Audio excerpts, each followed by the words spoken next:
안녕하세요. 3세대 코칭TV입니다.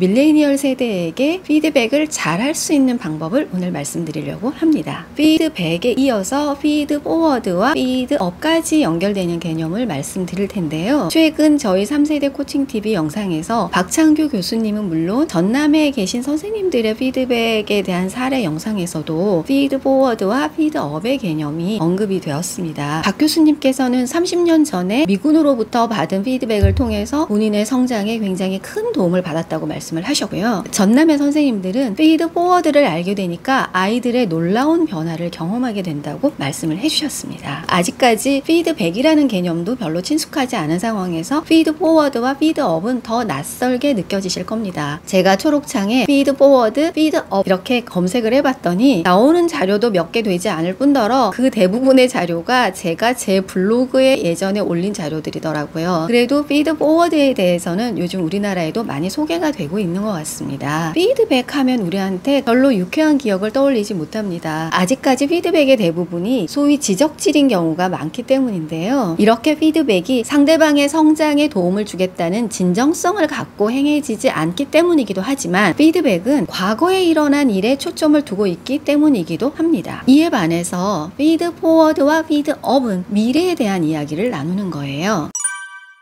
저도 피드포워드와 피드업으로 리더로서의 제 모습을 전환시킨 계기가 있었는데요. 코액티브 코칭이라는 교육 프로그램에 참여했을 때의 경험이에요. 제가 그때 리더로서 굉장히 복잡한 상황에 처해 있었거든요. 그걸 아는 교육생들이 제 등을 떠밀어 가지고 모두가 보는 앞에서 코칭을 받는 상황이 벌어지게 되었습니다. 그때 그 교육장 한가운데 저와 마주보고 서서 키 큰 미국인이 저한테 던졌던 질문이 제가 어떤 문제에 부닥칠 때마다 항상 떠오르고 제가 문제를 풀어가는 데 있어서 가이드라인 역할을 해주고 있습니다. 이차저차한 저의 상황 이야기가 진행되고 난 다음에 그 코치는 저를 데리고 몇 발짝 움직여서 공간을 이동하게 하면서 저에게 이렇게 질문을 던졌습니다. 그래서 당신은 지금 어디로 가고 싶습니까? 저한테는 이 질문이 정말 강력했어요. 그동안 그 문제만 골몰하고 있었다면 저를 그 문제 밖으로 확 나오게 해줬거든요. 그 질문을 통해서 제가 리더로서 어떤 모습이 되고자 하는지, 내가 맡은 조직을 어떤 모습으로 이끌고자 하는지에 대한 이야기를 하면서 저는 제가 해야 될 일이 분명해지고 무엇보다 용기가 생기더라고요.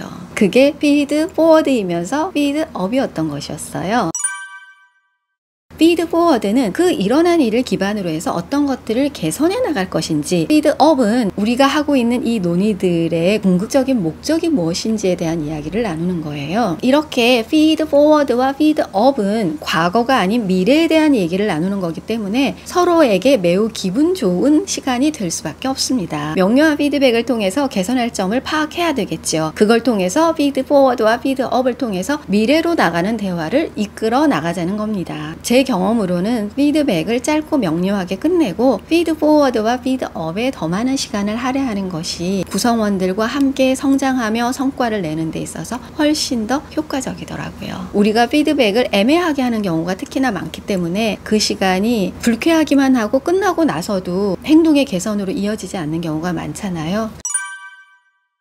그러면 피드백, 피드포워드, 피드업 대화를 할 때 활용하면 좋을 질문들을 몇 가지 말씀드릴게요. 먼저 피드백인데요. 우리가 피드백하면 나의 의견을 상대한테 전달해 줘야 된다고 생각을 하잖아요. 이제는 피드백을 할 때도 이걸 좀 바꿔서 질문을 던져보셨으면 좋겠어요. 김하나 씨는 이번 일에 대해서 어떻게 생각하세요? 기대했던 결과와 차이는 어떤 건가요? 개선해야 할 점은 뭐라고 생각하죠? 이 일을 통해서 어떤 것들을 배웠나요? 어떠세요? 리더가 구성원에게 본인의 의견을 전달하는 것도 좋지만 그 전에 구성원으로 하여금 일어난 일에 대한 자기 생각을 얘기하게 했을 때 리더가 거기에 덧붙여서 전달하기도 훨씬 쉬워집니다. 그 다음 피드포워드에 대한 질문 말씀드릴게요. 이 일을 통해서 발견한 김두개 씨의 강점은 어떤 거예요? 약점은 어떤 거예요? 이번 일을 개선하기 위해서 어떤 일을 해보시겠어요? 그 일을 하는 데 있어서 내가 지원해야 될 게 있다면 어떤 것들이 있나요? 이런 게 바로 피드포워드입니다. 마지막 피드업 질문인데요. 우리가 이 일을 하는 궁극적인 목적이 뭐죠? 이 일을 통해서 김세계 씨는 성취하고 싶은 게 뭐예요? 있죠. 김세계 씨는 삶에서 어떤 걸 성취하고 싶어 하는 사람인가요? 그것이 이 일과 어떤 관계를 가지고 있죠? 이런 질문들이 결국은 밀레니얼 세대들이 원하는 일의 의미와 가치를 찾아주는 질문입니다. 이 피드백, 피드포워드, 피드업을 잘 훈련하시면요. 조직 내에서 관계가 좋아지는 것은 물론이고요. 당연히 성과와 성장이 같이 따라올 거고요. 그걸 넘어서서 가족들하고의 관계, 그리고 그 무엇보다 나 자신하고의 관계도 좋아질 수 있습니다. 상대방하고의 신뢰가 바탕이 되어야 한다는 건 다들 아실 겁니다. 오늘도 영상 시청해 주셔서 감사드리고요. 저는 대한민국의 모든 리더분들이 회사에 있을 때도 잘 나가고 회사를 떠나서는 더 잘 나갈 수 있도록 최선을 다해서 돕겠습니다. 감사합니다.